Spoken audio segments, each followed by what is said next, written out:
Hello and welcome to our first episode of Threat Update back from the holiday. I'm Killian Engler. Joining me again is Ryan. Ryan, how are you doing? Thanks, Killian. I'm doing well. How are you? Very good. Excited to be back. Wish I had a little bit more time off, but such is life. So what cool stuff have you been seeing lately in the threat world, Ryan?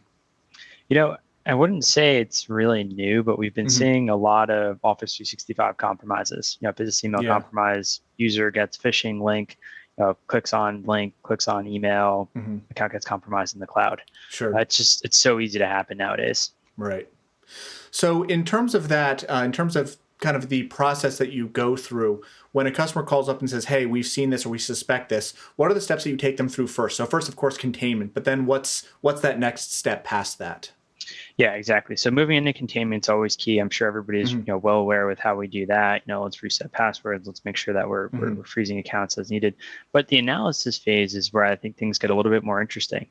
As you're reviewing the events generated by that account or by that user, right. Sometimes it gets really challenging to differentiate between what's legit versus not. Sure. You might have a user who's browsing their mailbox on their phone, while there's also an attacker logged into their account, and accessing mail intermittently between that as well. Sure. So you might look over a 24 or 48 hour time period, see a whole bunch of events around the mailbox, and it gets really, really hard to figure out which ones are legit and which one might be a threat actor. So that's where I find some of the basic enrichment and normalization that we're doing is really, really powerful. It's simple stuff, taking something like an external IP address, resolving it to a geolocation, country, and state where applicable. But then we can use that to pivot in our searches. You pull up a user's activity over the course of a 24-hour time period, group by geo, group by external IP address, understand from which geo or from which IP, which activity is generated, and then pivot on that. Similar to what we talked about before with the on-prem repositories, where you look at file server activity, you pivot on user and internal device. This time we're pivoting on user and then external IP address or geolocation.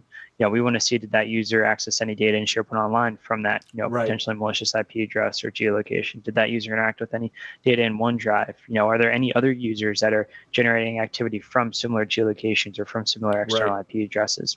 So a lot of this really basic enrichment and correlation that's done in every single event makes your lives a whole lot easier when it comes to investigating this activity. Absolutely. You say basic enrichment, but man, that sounds pretty advanced. Well,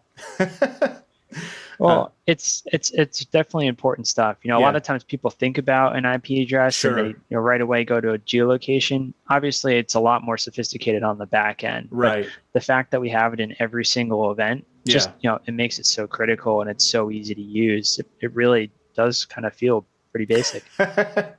I'm just teasing you, but that's a great point to make, is that there's a lot of that goes into it and a lot of research to make our customers' lives easier when we come in to do these investigations. And is there anything that they can do to prevent this or stop this? I think I know the answer already, but I'll leave that up to you for just a minute.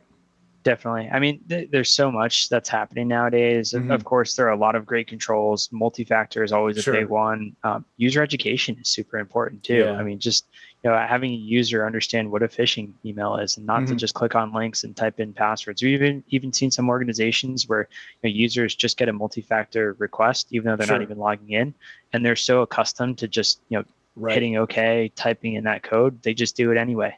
So I think it's important to make sure that we have the controls in place, but we also need to understand that there's no end-all, be-all prevention or security control to stop this from happening. It's also about the continuous monitoring capabilities of everything that happens after that. Sure. Now that makes a lot of sense, and I think that's a great point. I mean, just a quick story. I know around the holidays last year, I think I got an email from a website that I didn't recognize saying, "Oh, Varonis was giving you a holiday gift." And I remember asking my boss and say, "Hey, is this legitimate?" And I think I asked like HR too, like, "Are you doing this?" Because I didn't recognize it. And they're like, "No, that's the company we're using for this." I'm like, "Okay, I'm so paranoid about these." Yeah. But paranoia saves you sometimes. But anyway. Cool, man. Thank you for taking some time joining us again today. We'll look forward to talking to you next time. Well, thanks everyone for watching. Hopefully you enjoyed it. If you did, maybe consider following the channel or liking the video or maybe leaving a comment. We always appreciate those. So anyway, thank you again, Ryan. Talk to you again soon. Take care. Yeah. Thanks so much, everybody.